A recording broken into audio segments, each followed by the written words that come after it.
Relation সুন্দর হলে জীবনটা সুন্দর লাগে,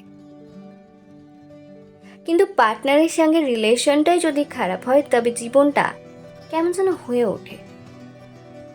নিত্যদিনের ঝগড়া অশান্তি হতে থাকলে রিলেশনটা তো বাজে হয়ে যায়ই, সাথে জীবনটাও কেমন একটা হয়ে ওঠে।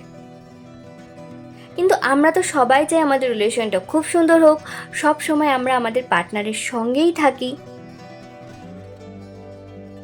আসল কথা হলো, রিলেশন যদি স্ট্রং হয় তবে তার সারা জীবন থাকে, একে অপরের সঙ্গে সারাটা জীবন কাটিয়ে দেওয়া যায় অনায়াসে। এবার কথা হলো, রিলেশনকে স্ট্রং রাখা যায় কি কি উপায়। চলো এবার সেটাই জানা যাক। তার আগে বলে রাখি, যারা যারা আমার এই চ্যানেলটিকে সাবস্ক্রাইব করোনি, তোমরা কিন্তু প্লিজ আমার চ্যানেলটিকে সাবস্ক্রাইব করে দিও। একে অপরের সঙ্গে সময় কাটাও। ব্যস্ততা তো সারা জীবন থাকবে, তাহলে কি সারা জীবন এভাবে ব্যস্ততার অজুহাতে নিজের পার্টনারকে সময় দেবে না? দেখো, অন্যদের ব্যস্ততা দেখাও, কিন্তু নিজের আপনজনকে কখনো ব্যস্ততার জন্য অবহেলা করো না। একে অপরকে সময় দাও, একসাথে সময় কাটাও, একে অপরকে বোঝো। দেখবে একে অপরের সঙ্গে এই টাইম স্পেন্ড করাটাই তোমার রিলেশনকে আরো সুন্দর করে তুলবে। 2, একে অপরের ভরসা হও। একে অপরের ভরসা হয়ে উঠতে না পারলে কখনো কোনো রিলেশন স্ট্রং হয় না। তাই রিলেশনে একে অপরের ভরসা হয়ে ওঠো।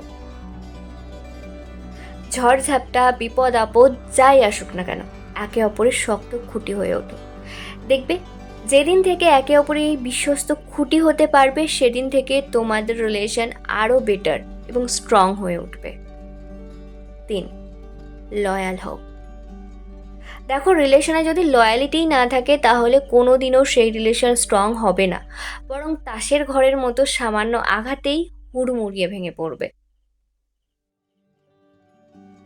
আর একে অপরের প্রতি লয়াল না থাকলে সেটাকে রিলেশন বলা উচিত বলে আমার মনে হয় না।